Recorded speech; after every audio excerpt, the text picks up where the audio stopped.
Let's quickly cover 3 things to make your hip flexor stretching a bit more effective so you get more out of your training, reduce your hip flexor tightness, and simply perform better. First thing we're going to do to stretch our hip flexor is we're going to get in this 90-90 position, and what we want to focus on is squeezing and creating tension in this down knees glute, okay? So squeezing this glute is going to tighten up the muscle, shorten the muscles on the back side, and it's going to open up the muscles in the front side. So again, just to be really clear, a lot of times people stretching their hip flexors, they'll feel a little bit too much in their quad, and we actually want to focus right here in the front of your hip. All these muscles that, again, cross the front of your hip, hence hip flexor. So number 1 is nice tight glute on the back side, okay?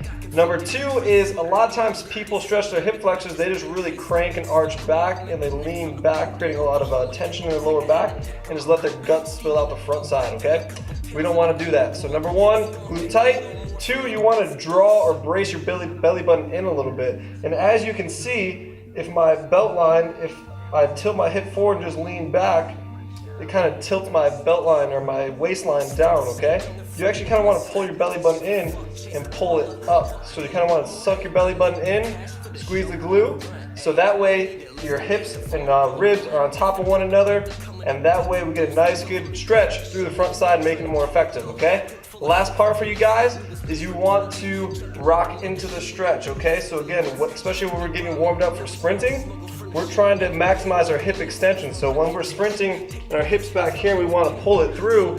So we want to start mobilizing a little bit in this position to start going through the motion that we're going to be doing in our training session, okay?